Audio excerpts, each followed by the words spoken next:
You talked about the plane. It seats 4 people.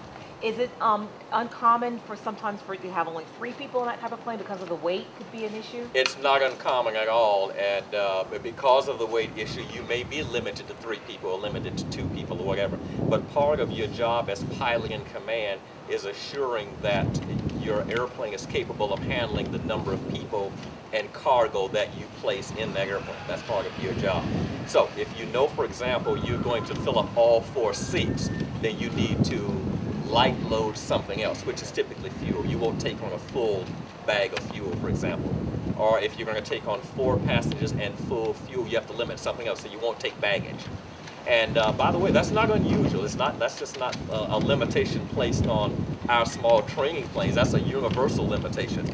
No matter what airplane you fly, from Boeing 747s on down, every airplane has a weight limit to it, and you have to stay within that weight limit. Even the space shuttle does not have unlimited weight capability. So part of our training is to ensure that our instructors and students know how to properly handle the weight balance.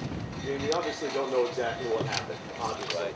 But are there any issues inherent, potential problems inherent with the twin engine if you have one go out?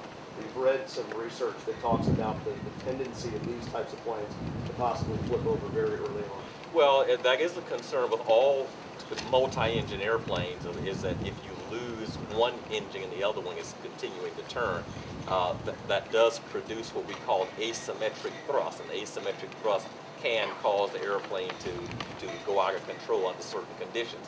And most critical, like I said, is at the slow speeds and in close proximity to the ground during takeoff. That's when it's most critical. But we don't know exactly what happened on this one. I need to emphasize that, and we'll have the NTSB complete their investigation and we'll see what happens. Dean, do you have a message for the families? The message for the families is how deeply sorry and regretful we are at this tragic time. Our hearts go out to the family members. We sympathize, we empathize, and for whatever it's worth, we feel like we've lost family members also, even though the people in the airplane were not related to me by blood. I knew most of them. I knew Jenny Friendly very well. You know, Jenny was one of our student, our leaders, our coordinators for our student groups. I knew Jenny Friendly very well. I knew Jordan. You know, Jordan was always up in the dean's office. So I look at them as if they were, you know, my kids, and they're young enough to be my kids. So we all are grieving right now. It's a very, very painful thing for us all, and we will do whatever we can to support the families and the friends. That's pretty much it. A flight student when he was here? The brother, was he also a flight student? The brother was not a flight student. He was a Florida Tech, I believe, engineering student. Yeah, we can get that information. And we can get that information for you. Have you been able to speak to the families and how they're coping? We have an administrator who has spoken to the families.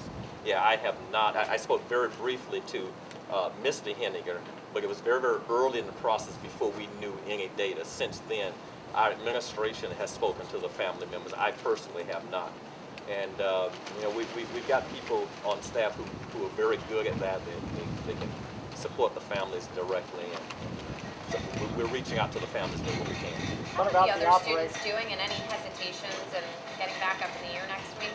We have had meetings today. We've had some all-student meetings, and we've talked with the students about what we know, and we talked to them about this process and how it's necessary to work through the process, and how at some point here in the near future we will have to get back to flying again. And we have assistants, people who can assist students if they want to talk to somebody, if they want to have counseling. And of course, we don't anticipate any issues with students who want to get back in there. People who come to this business, they come to this business typically want to fly, and they understand this process. When will the students be flying again? We're not 100% sure. There's no flying all weekend. We'll possibly begin a flight schedule on Monday. We're kind of playing it all by ear right now. What's the hesitation at this point? No particular hesitation is probably not the right word, but we do have to give people a chance to digest what's happened, to sort of grieve, to get past this process. And our students are young, but most of them, this is the first time they've experienced something like this. So there is an emotional inflection. of course, before we put people back in the airplanes, we want to be sure that they are psychologically and mentally ready to fly. So it's not a safety concern or any concern that there may be something wrong with the airplane or anything within the fleet. It's more. There's no evidence that there's something wrong with the airplanes. Now, we are just making sure that our airplanes are in good shape. We'll review our records and we'll take a look at the airplanes themselves, particularly the Seminoles. It doesn't hurt to have another maintenance look at the Seminoles. But I will tell you right now, I would have no hesitation climbing into one of our airplanes this very moment and going to fly. I know the maintenance folks over there. In fact, they work on my personal airplane. So I know them very well, and I know the kind of work that they do. So the concern is not so much that there is a maintenance problem or some other problem. We just think it's prudent when something like this happens to say, okay, let's stop. Let's have time out. Let's breathe for a moment. Let's talk about it. Let's let the NTSB work a little bit. Let's see what can we find out, and then we'll move back into the flight process. Not blindly, but we'll move back into the flight process in a methodical and logical and safe manner. Any changes in operation at this point? Not at this point. There won't be any change in operation. We'll change operations if something is learned that requires us to make a change. But at this point, we don't see any changes in operations.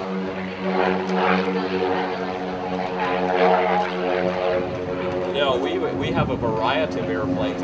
We have several different single-engine airplanes. We have the Warriors, we have Arrows, we have the Citabria, we have some others, and Seminole is our twin-engine trainer. So some of the students, those who are in the multi-engine training, will get back into the Seminole. Those who are in single-engine airplane training, they'll go back into the single-engine airplanes. How many planes do you have, sir? We have a total of approximately 40 airplanes. And again, a wide variety of planes. Of those 44 currently are the twin-engine Seminoles. We had 5, but now we have 4. NTSB and Palm Beach seemed a little reluctant to confirm this was a training exercise. Do you have any idea why? I have no idea. Yeah, that's something you have to address NTSB. I really don't know why they would. Other questions? Again, thank you, Dean. Housekeeping measures, we do have a vigil on campus tonight at 8 o'clock. I anticipate no other formal statements from the university today. The next opportunity for that will likely be Monday. Of course, you are welcome to attend the vigil tonight at 8 should you wish to. That will be open to the public and anyone who would like to attend. We here at FITV are mourning the loss of these 4 members of the Florida Tech family. We'd like to put together a memorial video. Please, if you have any home movies, stories, any memories you'd like to share of Chris, Kyle, Jordan, or Jenny, please let us know. You can submit materials directly to FITV's email at fitvstation@gmail.com. If you would like to remain anonymous, please indicate so in your email. I'm Dan Smith for FITV News. We'll keep you updated. Have a good day.